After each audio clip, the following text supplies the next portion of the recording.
Marahil ay nag-iisip ka ngayon kung bakit hindi nangyayari ito mga utol, pero alam mo naman na kayo po ay nagmahalan. Probably you're wondering na ang dami mo namang ginawa, ipinakita at suportang pagmamahal, care na isinare at ibinahagi sa kanya. Pero bakit hanggang ngayon mga utol, ito pong lahat ay baliwala.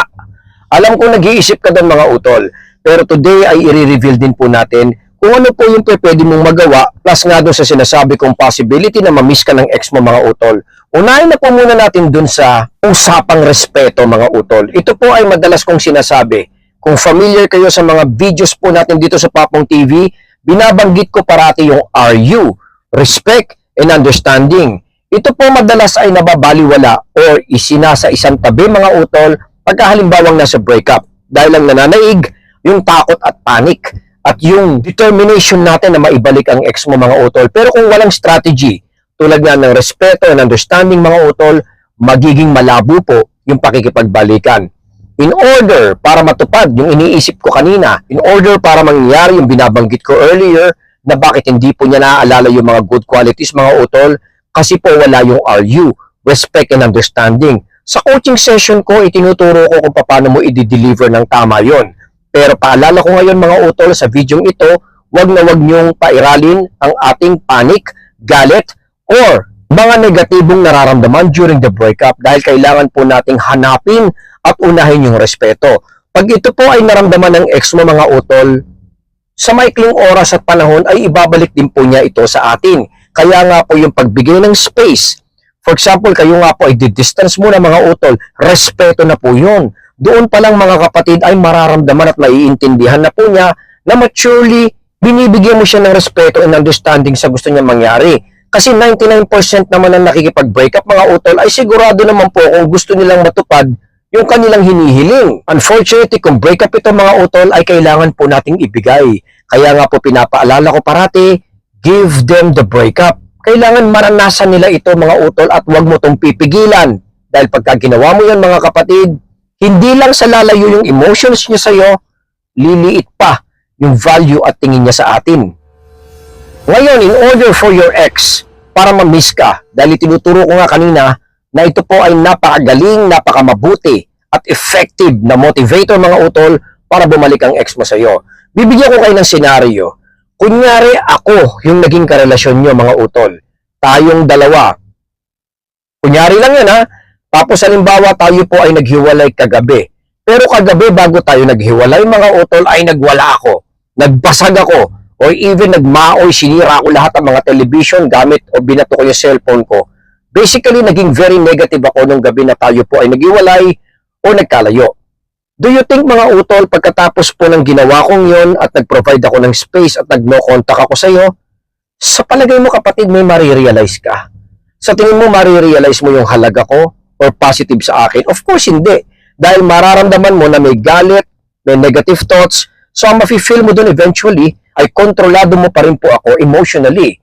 Pero kung halimbawa lang na nag-usap tayo kagabi sa isang coffee shop at ipinaliwanag ko sa iyo na ang breakup na to positively ay necessary.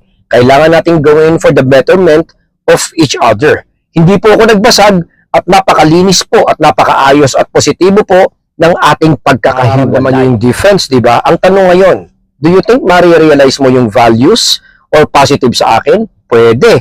Kasi nga po, dahil nakakreate po ako ng graceful exit, kesa naman yung winasak ko lahat ng windshield, binasag ko lahat mga utol, na sigurado naman pong masama at negatibo po yung magiging epekto. So what I'm trying to explain po mga utol, kung magbibigay ka ng distance, make it sure na nandun yung respeto, nandun yung understanding dahil yun po yung susi at magbubukas po doon sa mga good memories na pwede pong ma-realize at maintindihan ng ex mo during the no contact or during the breakup.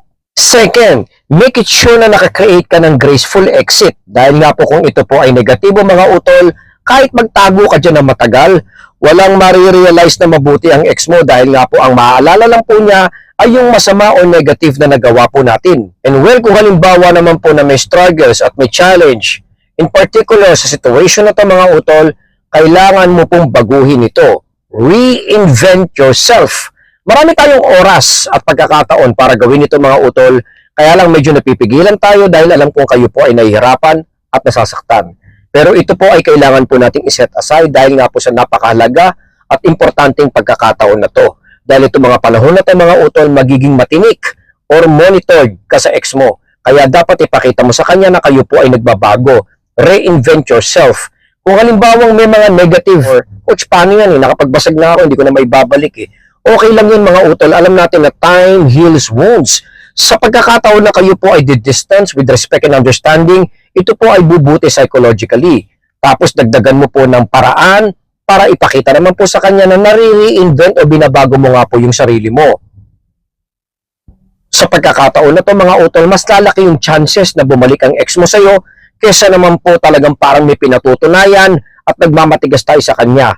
Let's say patuloy na binibigyan po siya ng mga guilt feelings at talaga naman pong ginagalit patuloy ang ex mo sa'yo mga utol. Alam kong nasasaktan ka, pero tignan mo rin mga kapatid, baka naman ito po ay naisisignal o naibubuhos mo sa ex mo. Kaya hindi siya bumabalik at patuloy na lumalayo siya sa'yo. Kailangan mo to. Kailangan mo ng positive change. Kailangan mong ipakita to mga utol. Dahil pwedeng maging pagkakataon nito para maipuwersa mong ex mong maalala ka ulit or ma-miss ka niya. And the reason kaya effective ang mga bagay-bagay na to, especially yung paglayo mo sa kanya sa mga oras na hindi niya in-expect mga kapatid, dahil it will create curiosity and sense of mystery. Hindi ako nagkukulang sa paalala niyan dahil halos lahat ng video ko mga utol, mini-mention ko yan. Kasi po importante yan. Pagkakataon po kasi ito para ma-occupy mo yung mind ng ex mo mga kapatid. Maramdaman niya ang halaga mo at maramdaman niyang na-outgrow mo siya. Hanggat hindi nangyayari ito mga utol, at tuloy na mararamdaman ng ex mong tagasunod ka niya or habol ka ng habol sa kanya mga utol, kahit na miss ka nun, hindi siya magsasubmit o hindi niya maa-absorb yung situation na yon mga utol. Kailangan din kahit papaano ay maramdaman niyang iniwanan mo na siya, independent ka na at kaya mo na kahit wala siya mga utol. Mga sitwasyon kung saan para mapabilis ang pagbalik ng ex mo sa'yo. Yes! Alam kong nahihirapan ka at alam kong hindi mo kayang gawin yon. Coach, ang bigat nun eh. Kasi ayokong isipin niya na wala na ako at hindi ko na siya mahal. Importanteng mapanatili ko po, coach, na meron siyang assurance towards me. Mali po yon mga utol. At waste lang yon para matulungan mo ang ex mong malagpasan at lumakas nga po dun sa mga struggles ng breakup. Kung kailangan mo siyang pahirapan at bigyan nga po ng mga consequence or upset or kahit pain, wounds, gawin mo. Huwag kang matakot dito mga utol dahil kailangan mo rin ng tapang para maibalik mo ang ex mo. Lahat-lahat ng mga itinuro ko sa mga oras na to ay importanteng ma-absorb natin and technically gamitin mo sa ex mo kung gusto mo talaga siyang bumalik sa'yo nang totoo na hindi ka na niya iwanan. Kasi pwede nga naman pong diskartehan natin para bumalik ang ex mo. Madali lang naman yan tulad ng tinuturo ko sa mga coaching session ko. Tara, tulungan kita. Tawagan natin yan, ayusin natin yan, magmakaawa tayo doon, pwede yan, babalik yan sa'yo. Pero hindi ko may papangako sa'yo mga utol na i-value ka niya or even aabot kayo next month.